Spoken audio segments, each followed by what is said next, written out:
이제 모두 일어나셔서 영과 진리로 대림절 셋째 주일 예배를 하나님께 드리시겠습니다.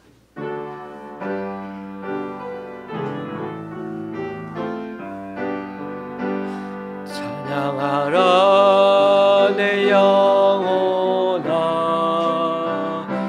찬양하라 내 영혼아, 내 속에 있는 것들아 다 찬양하라.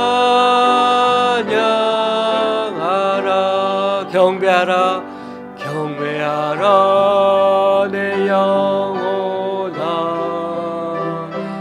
경배하라 내 영혼아,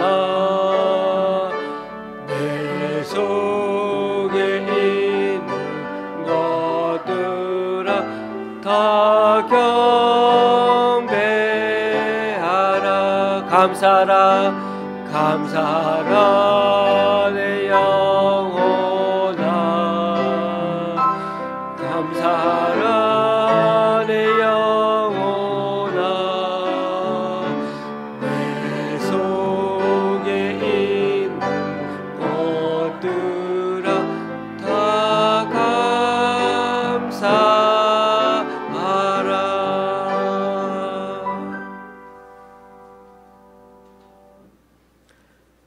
하늘에서는 주 외에 누가 내게 있으리요? 땅에서는 주밖에 내가 사모할 이 없나이다.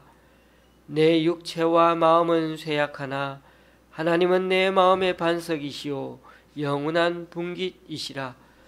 하나님께 가까이함이 내게 복이라. 내가 주 여호와를 나의 피난처로 삼아 주의 모든 행적을 전파하리이다. 아멘. 사도신경으로 주님께 신앙 고백 올려드립니다.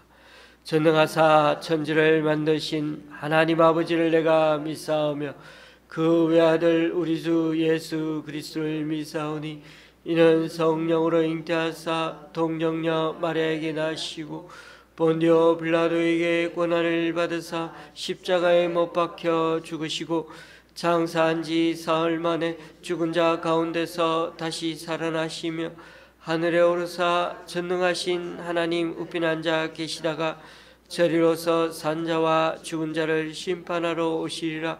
성령을 믿사오며 거룩한 공회와 성도가 서로 교통하는 것과 죄를 사하여 주시는 것과 몸이 다시 사는 것과 영원히 사는 것을 믿사옵나이다.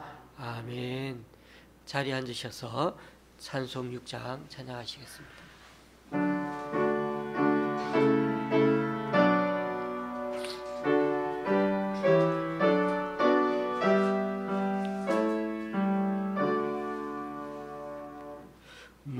목소리 높여서 주 찬양하여라. 영광과 존귀와 위엄을 오늘이 다스리시는 만왕의 왕께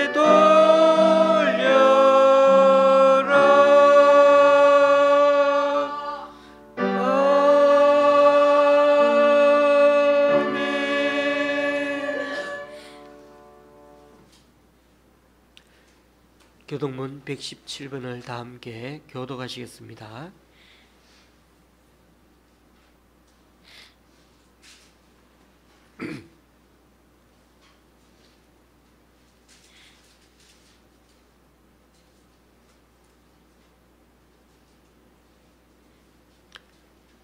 광야와 메마른 땅이 기뻐하며 사막이 백합화같이 피어 즐거워하며 무성하게 피어 가쁜 노래로 즐거워하며 레바논의 영광과 갈멜과 사론의 아름다움을 얻을 것이라.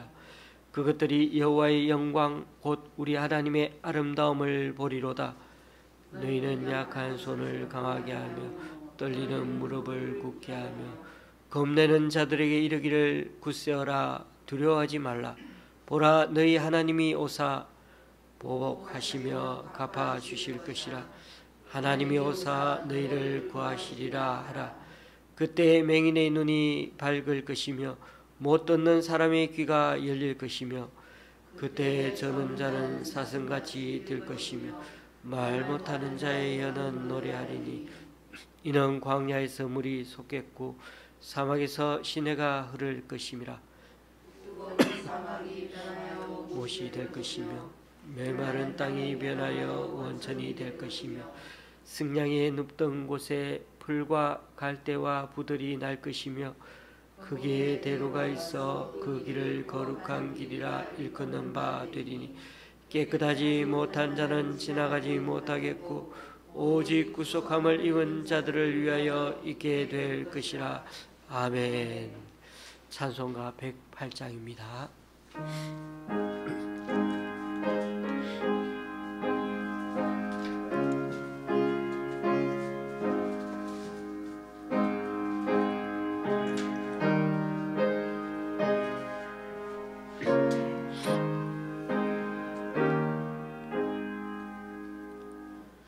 그 어린 주 예수 늘 자리 없어 그 귀하신 몸이 구유에 있네. 저 하늘 별들이 반짝이는데 그 어린 주 예수 골 위에 자네. 저 육축 소리에 아기잠깨나 그 순하신 예수 우시지 않네. 그 귀한 예수를 다 사랑하니 새날이 밝도록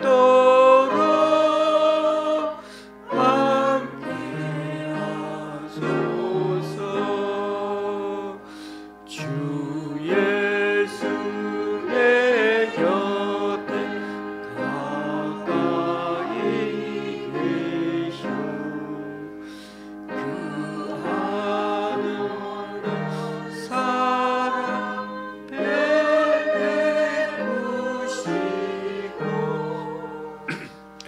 온 세상 아기를 다 품어주사 주님 안에 안겨 살게 하소서.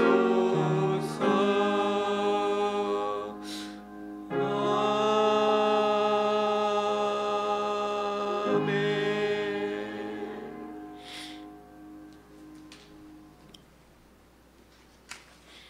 이 시간 주보 이면에 있는 함께 기도문 우리가 읽으면서 하나님께 중보 기도하도록 하시겠습니다.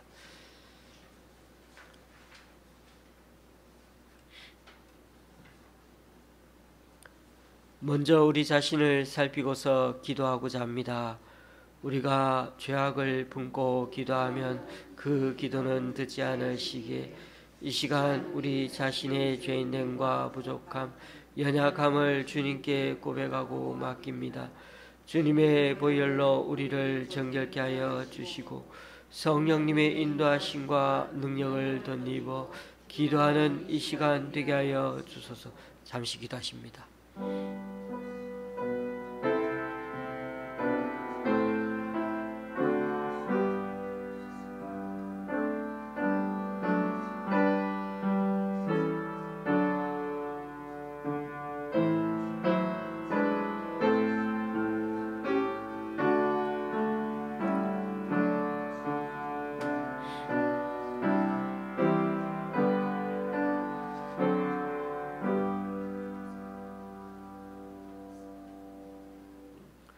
우리 교회와 성도들을 위해 기도합니다. 올해는 은혜를 베푸소서라는 표와 함께 코로나 전국으로 험난한 상황을 믿음으로 극복해 나가기 원합니다.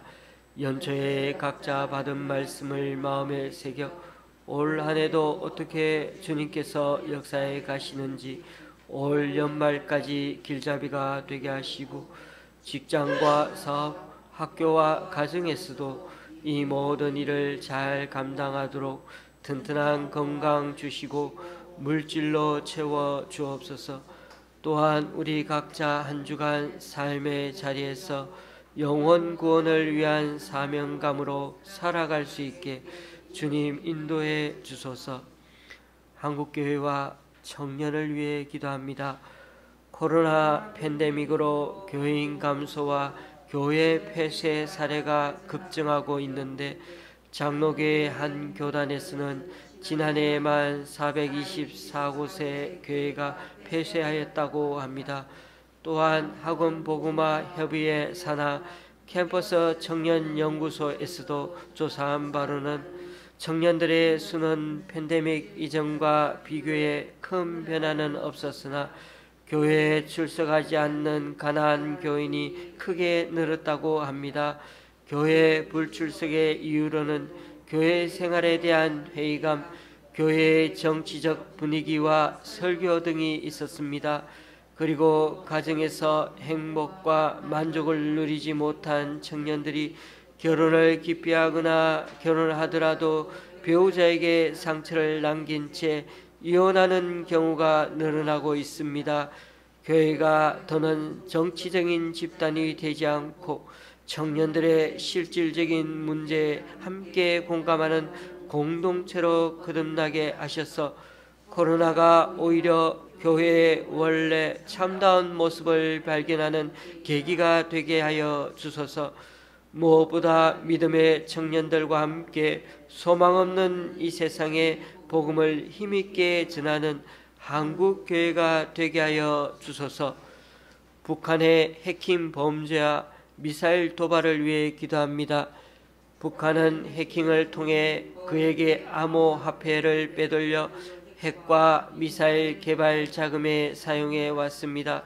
올 상반기에만 탄도미사일 31발을 발사하는데 최대 6억 5천만 달러가 사용된 것으로 추산됩니다.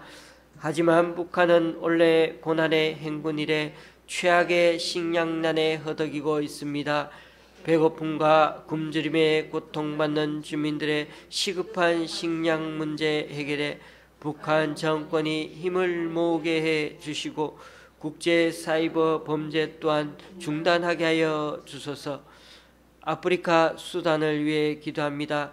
수단은 올해 내전과 독재자의 장기 집권 등으로 나라가 혼란에 빠졌고 아직도 대량 학살, 강간, 마을 파괴 등이 자주 일어나 국민의 삶을 불안하게 하고 있습니다. 특히 인구 절반 가까이 되는 18세 이하의 청소년들이 방치되어 있어 나라의 미래를 더욱 어둡게 하고 있습니다. 정치적 교착 상태를 끝내기 위해 군부와 의회, 민간 단체들이 회담이 시작되었는데 이제는 타결점을 찾아 정치적 혼란을 종식하고 선거를 통해 민주적인 정부를 수립할 수 있게 하여 주소서. 또한 이곳에 그리스도의 사랑을 전할 사역자들을 보내주시어 복음으로 희망을 얻는 나라가 되게 하여 주소서. 종교 탄압이 점점 심해지는 중국을 위해 기도합니다. 중국에서는 시진핑의 3년인과 더불어 가정교회에 대한 종교 탄압이 이어지고 있는데 올해 들어 중국 경찰의 갑작스러운 검색으로 예배가 중단되고 목회자들이 잡혀가는 일들이 발생하고 있습니다. 하지만 과거 박해 속에서도 중국 교회가 100배의 성장을 한 역사를 기억하며 오히려 이러한 탄압이 중국 교회가 성장하고 굳건해지는 계기가 되게 하여 주소서. 미선도 종족 타이 무슬림을 위해 기도합니다. 타이 무슬림은 태국 남부 3개주를 중심으로 136만 명 정도 되는 말레이족으로 남쪽의 이슬람 문화, 북쪽의 불교 문화가 혼재되어 문화를 이루고 있는데 지금까지는 이들 가운데 그리스도인이 있다는 공식 정보는 없습니다.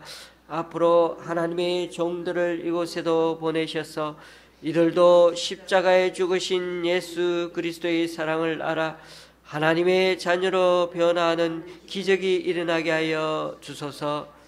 잠시 우리 자신 기도 제목 갖고 기도하시겠습니다.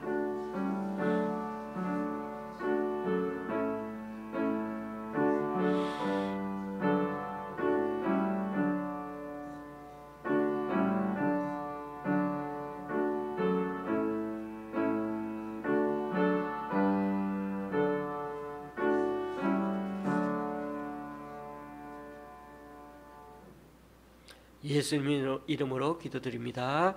아멘. 오늘 우리에게 주시는 하나님의 말씀은 전도서 8장 1절입니다. 제가 가지고 있는 구약 성경은 955쪽입니다.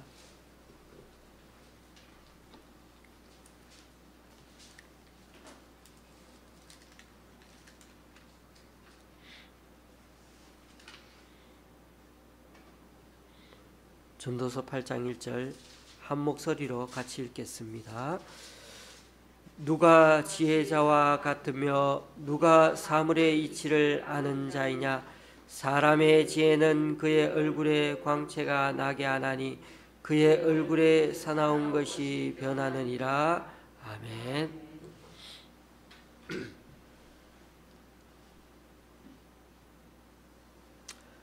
요즘 제가 읽는 책이 있는데 이어령의 마지막 수업이라는 책입니다.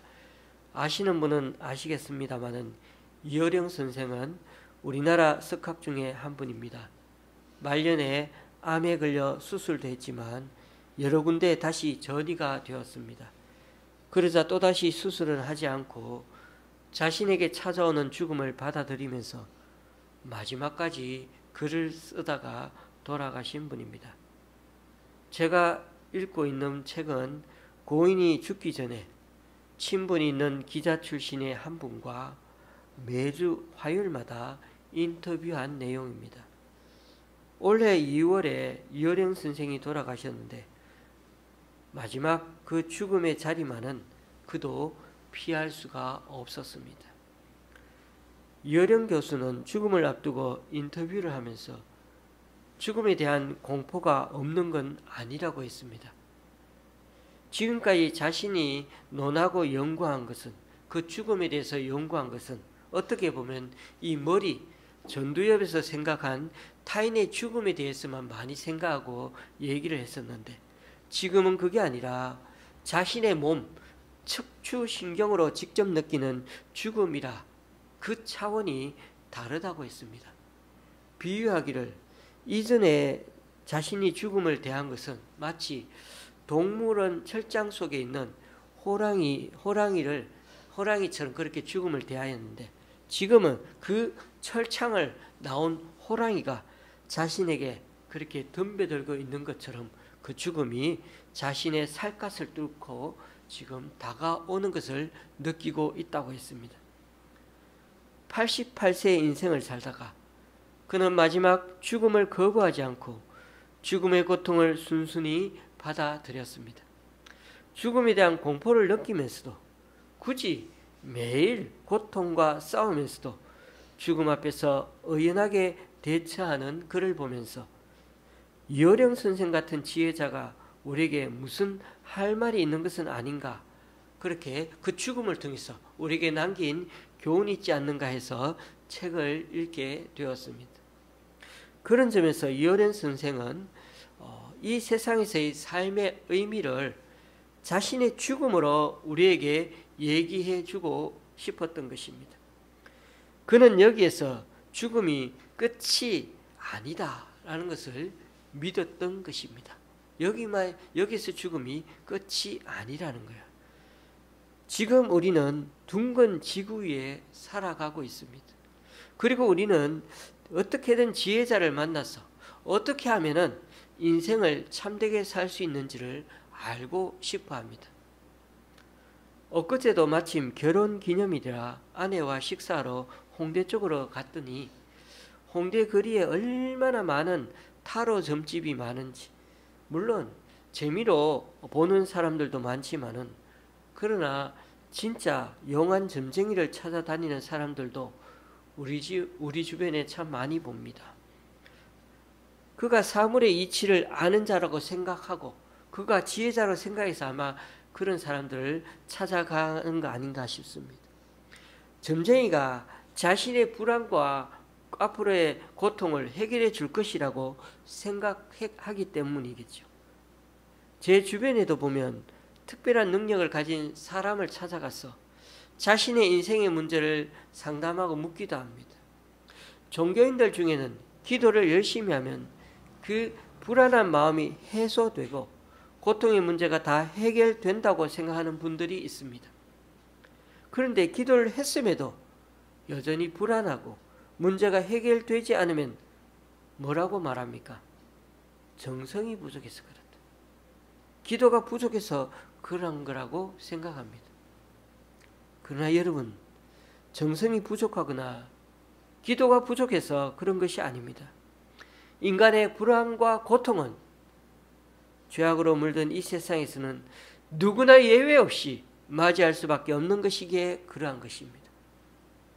인간 세상사에서 겪는 고통을 아무리 피하려고 해봤자 또 다른 고통이 우리 인생에 찾아오는 법입니다. 그렇습니다. 이효령 선생도 책에서 말하고 있지만 고통 없이 죽는 죽음은 없다는 것입니다. 우리가 하나님을 찾고 하나님을 만나는 것은 고통 끝에 가서야 인생의 의미를 알고 또 그 끝에서 하나님을 알게 된다는 것입니다. 그만큼 사람은 죄인이라는 것입니다.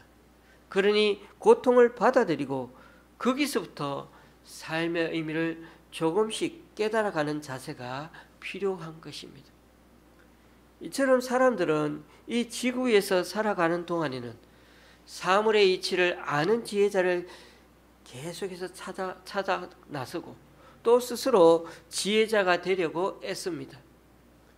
자고 일어나면 다 달라져 있는 게 오늘날 21세기의 삶인데, 오늘날 우리들은 이 세상사에서 어떻게든 좀 더 고생 안 하고 좀 더 가지며 살라고 몸부림치고 있습니다. 그래서 복잡다단한 세상 일로 불안해하고 또 살면서 도중에 만나는 여러 어려움으로 겪게 되는 그 고통의 문제를 해결하고 싶어서 사물의 이치를 아는 지혜자를 끝까지 만나려고 하는 것입니다. 오늘 8장 말씀에도 보면 사람을 찾는 것으로 시작하죠. 지혜자를 찾는 목소리로 시작합니다. 누가 지혜자와 같으며 누가 사물의 이치를 아는 자이냐. 사물의 이치를 아는 자, 곧 세상 만사가 어떻게 돌아가는지를 아는 그런 통찰력을 가진 지혜자가 이 세상에 있느냐고 되묻고 있는 것입니다. 그런데 보십시오. 신기하게도 8장 마지막 17절에 또 이렇게 답변하고 있습니다. 또 내가 하나님의 모든 행사를 살펴보니 해 아래에서 행해지는 일을 사람이 능히 알아낼 수 없도다. 사람이 아무리 애써 알아보려고 할지라도 능히 알지 못하나니 비록 지혜자가 아노라 할지라도 능히 알아내지 못하리로다. 이 세상 해 아래에서 행하지는 그런 모든 일을 뭐라고요? 인간은 다 알 수 없다는 것입니다. 만약에 누군가가 자칭 스스로 지혜자라고 하는 사람이 세상 일을 다 안다고 할지라도, 천공만공이라는 사람이 나 안다고 다 할지라도 실상은 모르고 하는 소리라고 성경은 말씀합니다. 사람이 아무리 애써 알려고 해도 인생의 이치를 다 깨달을 수 없는 이유가 있습니다. 우리 모두는 태어날 때부터 아무 이유도 모르고 태어났기 때문이죠. 그 이유를 알고 태어나는 사람은 없기 때문이죠. 우리 인생의 해답은 우리에게서 찾을 수 없기 때문인 거죠. 아무리 유명한 스님들이 법회를 하면서 좋은 말을 많이 해도 진정한 해답을 사람들에게 주지 못하는 것은 그도 결국은 이 세상에서 태어난 자이기 때문입니다. 오늘 1절에 보면 누가 사물의 이치를 아는 자인가 라는 질문을 던지고 있는데, 직역하면 누가 사물을 해석할 수 있는가 라는 뜻입니다. 여기 해석한다 라는 단어는 단순히 사물의 이치를 아는 자가 아니라 사건이나 사물의 쓰임새를 해석해 줄 수 있는 그런 능력을 가진 자입니다. 전도자는 바로 그런 지혜자를 찾고 있습니다. 그렇습니다. 여기서 지혜자는 그저 1차원적인 눈에 보이는 것들을 설명하는 단답형을 달아주는 것이 아니라 존재, 이유와 의미를 해석할 줄 아는 자를 말합니다. 그러니 그저 수학, 과학을 기반한 기술적인 지혜가 아니라 인생 전반에 관한 지혜를 말합니다. 그런 점에서 이 미로 같은 우리 인생을 어떻게 다 알겠으며 어떻게 해석할 수가 있겠습니까? 그런 점에서 우리는 절대로 해 아래서는 완전한 답을 얻기가 어렵습니다. 결국 해 위에 올라가 봐야만 해 아래가 보이는 법입니다. 우리가 우리 인생을 해석하려면 위에서 바라보는 하나님의 관점이 필요합니다. 아무리 복잡한 미로라 해도 위에서 바라보면 그 미로의 시작과 끝이 보이지 않습니까? 우리가 주님이 가르쳐 주신 기도를 외우면서 하루하루 일용할 양식을 위해 기도하고 있듯이 우리는 또한 하루하루 일용할 지혜를 위해서도 주님 앞에 기도해야 할 것입니다. 그래야 참된 길을 찾아낼 수 있고 비로소 우리가 살아가고 있는 인생길에서 행복을 경험하게 될 것입니다. 여러분, 인간이 살아가면서 불안할 수밖에 없는 이유가 무엇입니까?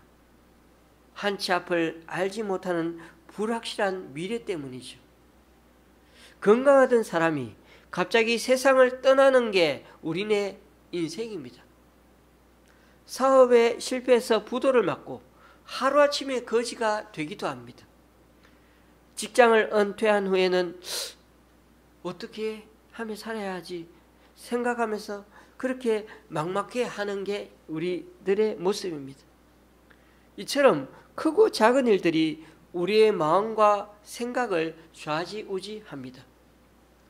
이럴 때 하나님께서 우리의 미래를 알려주시면 미리 참 잘 대비할 수 있을 텐데, 그러면 불안하지 않을 텐데, 그런데 성경은 우리의 생각과는 다르게 말씀하고 있습니다. 우리가 읽지는 않았지만 7절을 제가 또 읽어봅니다. 사람이 장래일을 알지 못하나니 장래일을 가르칠 자가 누구이랴. 인간의 장래일은 알 수가 없습니다. 믿음의 조상 아브라함도요, 하나님의 부르심을 받았잖아요. 그럼 얼마나 이렇게 당당히 갈 수가 있겠습니까? 그런데 뭐라고요? 갈 바를 알지 못하고 약속의 땅을 향해 떠나갔습니다. 그러므로 인간은 자신의 장래일, 미래일을 알려고 할 필요가 없습니다. 하지 말아야 합니다. 왜냐하면 아무리 노력해도 알 수가 없기 때문이죠. 그런데도 우리 주위에는 조금 전에 말씀드린 대로 인간의 장래일을 말해주는 사람들이 있습니다. 또 그런 사람들이 있다면 길을 쓰고 찾아가서 만나는 사람들이 있습니다. 그런데 기억할 것은 만일 인간의 장래를 말해줄 수 있는 사람이 있다면 그 사람은 성경과 전혀 관계없는 사람이라는 것을 기억하십시오. 왜냐하면 성경 말씀이 인간의 장래일은 알 수가 없다고 했기 때문이죠. 여기서 점쟁이가 말해주는 가시오, 가지 마시오, 해라, 하지 마라 정도의 그런 단답형 알미 아니라, 보십시오, 다니엘을 통해 이방 왕에게 보여주시고 말씀해 주시는 거시적 관점의 해석을, 하나님의 해석을 생각해 보십시오. 하나님은 지금도 이 지구의 대소사를 또 우리네 인생길을 지금도 초밀하게 세밀하게 계획하시고 움직여가고 계십니다. 하나님 나름대로의 청사진이 있으시고 우리는 그것을 하나님의 경륜과 섭리라고 말하고 있습니다. 8, 90의 인생밖에 못 사는 우리가 어떻게 그 영원히 존재하시는 그 하나님의 계획을 알 수가 있겠습니까? 그러나 여러분, 우리네 인생의 모든 것이 다 불확실하지만 확실한 것이 한 가지가 있습니다. 그것은 인간의 죽음입니다. 인간의 장래일은 아무도 알 수 없지만은 죽는다는 사실만큼은 분명합니다. 그리고 죽음 이후에는 하나님 앞에서 모두 세마심을 받는다는 사실 한 가지는 확실합니다. 그러므로 우리는 불확실한 것을 알려고 하기보다는 분명한 사실, 인간은 죽을 수밖에 없는 존재라는 이 사실을 기억하며 살아야 한다는 것입니다. 제가 이어령 선생 이야기를 한 번 더 하겠습니다. 그분은 6살 때부터 죽음을 느끼며 살았다고 합니다. 밤에 잘 때마다 6살짜리 아들은 어머니 코에다가 이렇게 그 작은 손을 갖다 대고는 숨을 쉬나 안 쉬나 늘 확인하며 살았다고 합니다. 메멘토 모리, 죽음을 기억하라. 그는 6살 때부터 계속해서 죽음을 기억하며 인생을 살았다고 고백합니다. 너무 어릴 때부터 그렇게 살아온다는 게 참 저희로서는 참 잘 이해는 안 되지만은 죽음에 대한 인식이 삶을 더 의미 있게 살도록 해주었다는 얘기입니다. 그렇습니다, 교우님들. 인간은 죽을 수밖에 없는 존재이기에 우리는 이 세상을 살아가면서도 영혼에 잇된 하나님 나라를 삼하고 바라볼 수가 있는 것입니다. 여기 인생이 끝이라 해도 우리에게는 그 죽음 너머에 하나님과 함께하는 삶이 있기에 그래서 우리는 죽음을 담담히 받아들일 수가 있는 것입니다. 오늘 말씀을 잘 마무리해보고 마치고자 합니다. 해 아래에서 어떻게 하면 잘 살 수 있겠습니까? 그런 지혜를 가진 사람이 있습니까? 이미 배운 바대로 전도자가 본 해 아래의 세상은 늘 허무하고 허망하기만 합니다. 아무리 연구해도 세상살이의 이치가 어떤지를 찾지 못했고 아무리 지혜로워도 하나님의 모든 행사를 알 수는 없다는 게 결론이었습니다. 그리고 세상에서의 단답형의 배움, 지식, 이성만으로는 하나님의 나라를 찾아갈 수 없다는 게 전도자의 소신 있는 결론입니다. 그래서 전도자가 내린 결론이 참 재미있습니다. 15절도 제가 읽어보겠습니다. 이에 내가 희락을 찬양하노니 이는 사람이 먹고 마시고 즐거워하는 것보다 더 나은 것이 해 아래에는 없음이라. 하나님이 사람을 해 아래에서 살게 하신 날 동안 수고하는 일 중에 그러한 일이 그와 함께 있을 것이니라. 말이 조금 이렇게 표현이 그런데 쉽게 말해서 즐거움을 찬양하라고 요구합니다. 인생을 즐기라고 권합니다. 먹고 마시고 즐거워하는 것이야말로 하나님께 허락받은 한평생을 제대로 사는 방식이라고 얘기합니다. 아무리 이 세상이 이게 이렇게 우리가 마음 놓고 이렇게 즐기며 살라고 그런 생각이 들지 않습니까? 아무리 이 세상 의인이 악인처럼 대우받고 악인이 의인처럼 대우받는 어처구니 없는 현실이 벌어지는 그런 모순적인 세상이라 할지라도 그래도 우리는 어떻게 살아라고요? 먹고 마시고 수고하는 우리네 일생, 그 일상은 결코 절대 바뀔 수가 없는 현실이라는 겁니다. 그 현실을 인정하고 거기서 우리가 늘 기쁨과 보람을 찾으라. 그러니 전도자는 우리의 작은 일상에서 먼저 보람을 찾으라고 삶의 팁을, 삶의 지혜를 건네줍니다. 비록 작은 일상에서 기쁨과 감사의 삶이 거기에서 세상을 이기는 사람의 길이 열리는 법이 될 것이라고 열리는 것이 될 거라는 겁니다. 여러분, 일상부터 바로 챙겨야 인생을 멋지게 살게 된다는 이 가르침. 좀 언어 표현이고 말장난이지만 일상이 모여 결국 일생이 되고 그 일생이 모여 네, 맞습니다. 우리의 인생이 되기 때문입니다. 교우님들, 하루하루 잘 먹고 즐기며 살라는 제 말을 오해하지 마십시오. 아니, 이것은 제 말이 아니고 오늘 말씀 전도자의 말이니 하나님의 말씀입니다. 그러니까 이 세상이 해 아래 인생이지만 하나님이 창조하신 세상이라는 것입니다. 중요한 것은 우리가 해 아래 살되 하나님 아래 사는 법을 배우면 된다는 것입니다. 노아의 시대와 소돔과 고모라의 시대 때 먹고 마시고 장가들고 시집가고 장사하고 집을 짓다가 망했다고 하니까 우리도 그래서는 안 된다? 아닙니다. 먹고 마시고 즐기는 게 죄가 아니라 먹고 마시고 즐기는 것 때문에 하나님을 잊어버리는 것이 죄인 것입니다. 그런 점에서 우리는 하나님이 허락하신 이 세상에서 하나님이 주신 것을 잘 먹고 마시고 즐길 줄 알아야 합니다. 웨스트민스터 소요리 문답 제1번의 질문이 이것입니다. 인생의 제일 되는 목적은 무엇인가? 하나님을 영원히 즐거워함으로 그분을 영화롭게 하는 것이다. 교우님들, 하나님을 즐거워함으로 그분을 영화롭게 하는 삶이란 주어진 우리들 삶의 자리에서 늘 자족하며 감사하며 살아가는 것입니다. 우리는 지금 여전히 두 왕국 사이에 살아가는 자들입니다. 그럴 때 우리는 지켜야 하는 본분은 이것입니다. 교회가 세상 안에 있는 것이지 세상이 교회 안으로 들어오면 안 됩니다. 그런 점에서 우리는 세상 속에 그리스도인답게 살아가는 법을 늘 배우며 살아가야 할 것입니다. 우리에게 현자였던 이어령 선생의 가르침을 다시 한번 이 시간 배울 필요가 있습니다.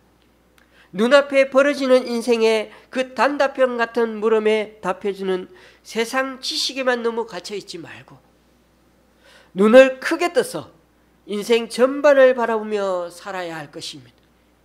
눈앞에 먹고 사는 문제만 매여 있지 말고 우리의 생사를 주관하시는 하나님에게로 늘 바라볼 수 있어야겠습니다. 왜냐하면 우리네 인생의 해석을 해주는 진정한 지혜자는 하나님에게 있기 때문입니다.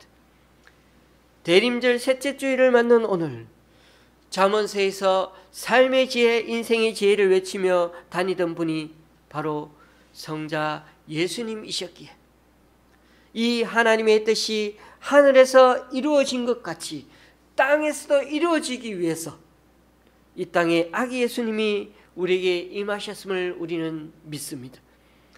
그러므로 오늘 지혜자가 이 세상에 있느냐고 묻는 것은 이 땅에 성육신하신 예수님 외에는 참 지혜자가 없다고 하시는 것을 강조하기 위해서입니다. 그러므로 그저 이 세상에서 사물의 이치를 아는 척척박사 정도의 지혜자 석학이 아니라 삶의 지혜, 인생의 지혜, 구원의 지혜, 생명의 지혜를 가진 우리 주님에게로 우리들 시선을 다시금 고정시키기를 원합니다. 지금 삶이 힘드십니까? 그럴지라도 우리 인생의 매듭을 알고 계시는 하나님이 계시기에 삶과 죽음까지도 다 아시는 분이시기에 그 하나님께 다시금 맡기며 살아감으로 작은 일상에서 먹고 마시며 즐거워할 줄 아는 우리 되기 원합니다. 그래서 그 일상에 쌓여서 일생이 되고 인생이 되어 주님과 함께 늘 동행하는 우리 각자의 남은 삶과 죽음의 여정이 될 수 있기를 주님의 이름으로 간절히 축원합니다. 기도하십시다.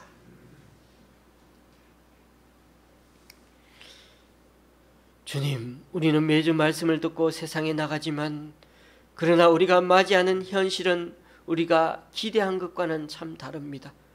그래서 실망스럽고 낙심될 때도 많습니다. 그렇다고 해서 사물의 이치를 안다 말하는 사람의 말에 너무 쉽게 현혹되지 않기를 원합니다. 세상에는 의인이 벌을 받고 악인이 상을 받는 현실이라 해서 우리도 세상 방식의 그 상을 받기 위해 악을 행하는 우를 범하지 않게 하여 주시옵소서. 오히려 벌을 받는 의인의 길을 걸어갈지라도 묵묵히 주님 뜻대로 걸어갈 수 있도록 용기와 믿음을 더하여 주시옵소서. 누가 지혜자와 같으랴라고 말씀하시는 전도자의 외침처럼 헤아리 새 것이 없음을 알고 해 위에서 오신 그 지혜자 우리 주님의 시각으로 세상을 바라보며 살아가므로 정말 하나님 안에서 먹고 마시고 즐거워하는 인생이 얼마나 즐겁고 또 기쁜 것인지를 우리 또한 날마다 맛보고 이 세상 그 누구보다 부럽지 않다고 고백하며 살아갈 수 있는 우리 모두가 될 수 있도록 역사하여 주시옵소서. 예수님의 이름으로 기도드리옵나이다. 아멘. 찬송가 105장입니다.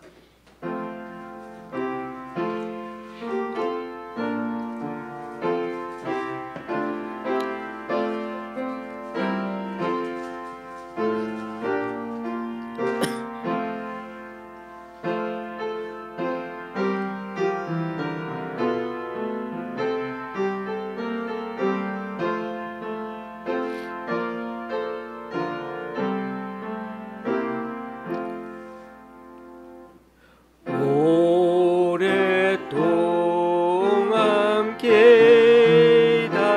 기다리듯 주님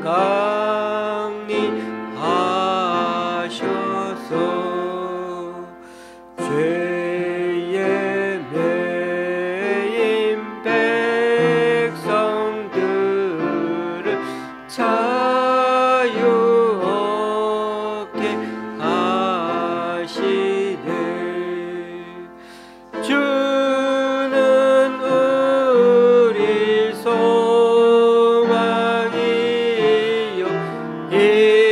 힘과 위로 되시니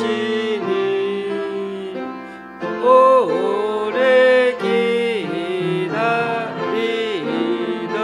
백성 많은 복을 받겠네. 아멘.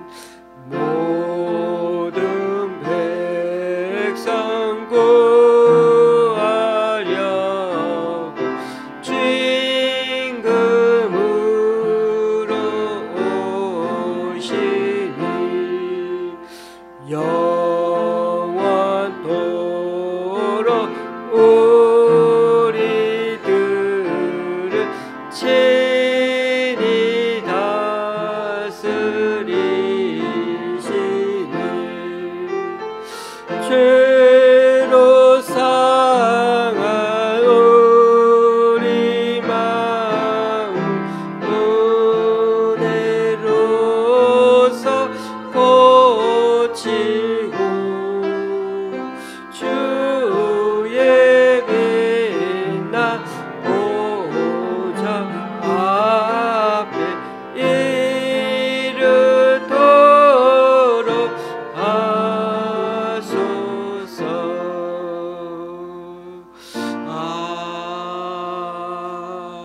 아멘.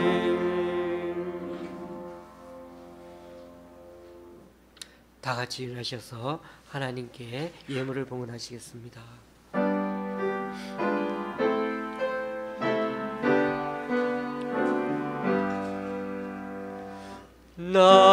나의 보아드리니 주여 받아주셔서 하늘나라 위하여 성뜻대로 쓰소서.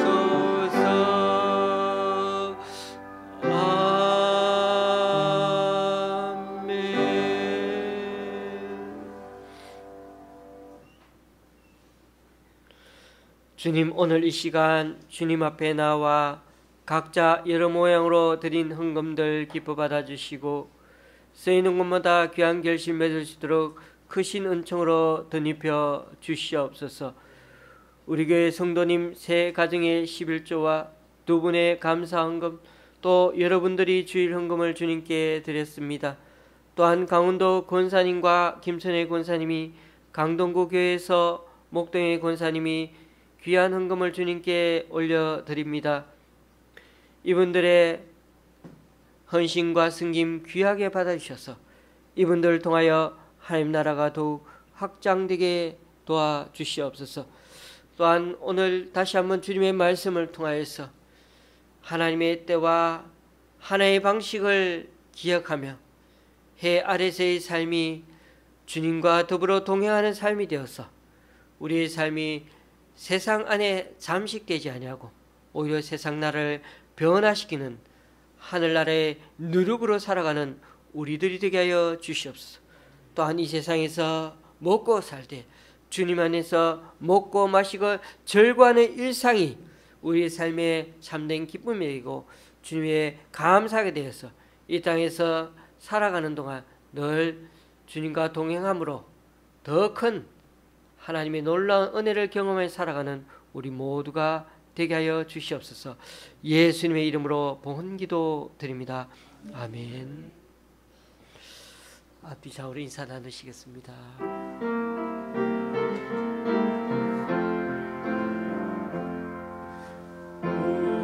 우리에게 향하신 여호와의 인자하심이 크고 크도다 크시도다 크고 크도다 크시도다. 자리에 앉으셔야 되겠습니다. 우리 최상수 집사님은 지난주 퇴원하셔서 집에서 가려 중에 있으십니다. 빠른 시일에 쾌유할 수 있도록 기도 많이 부탁드리겠습니다. 특별한 이렇게 광고는 없습니다. 늘 건강 지켜주시고 건강하고 열심히 감사하며 보내시는 그런 한 주간이 되시고요. 가실 때 도시락 받아가시면 되겠습니다. 찬송가 53장입니다.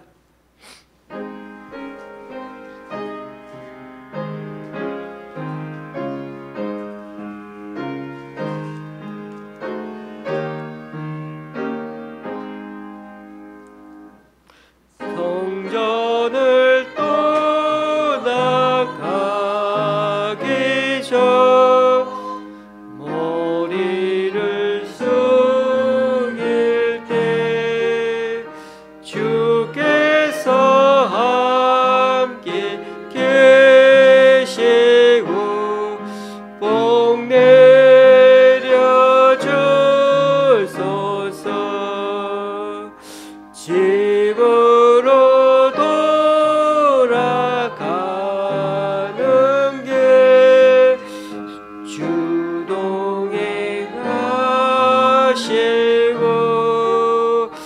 내 모든 오늘 심사를 다 지켜주소서.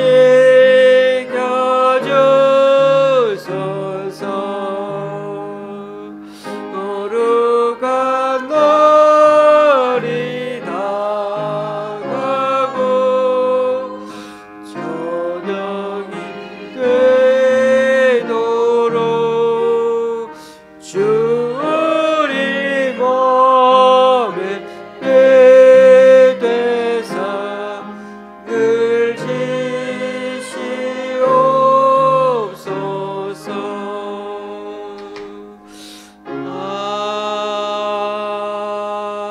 아멘.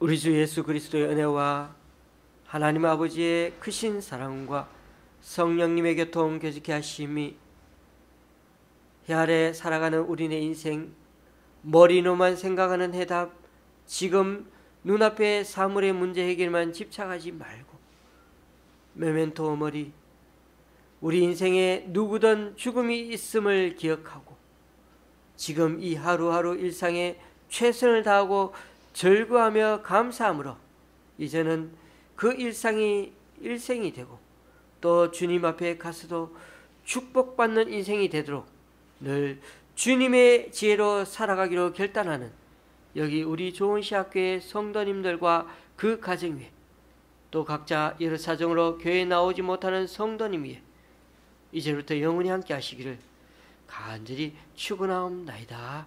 아멘.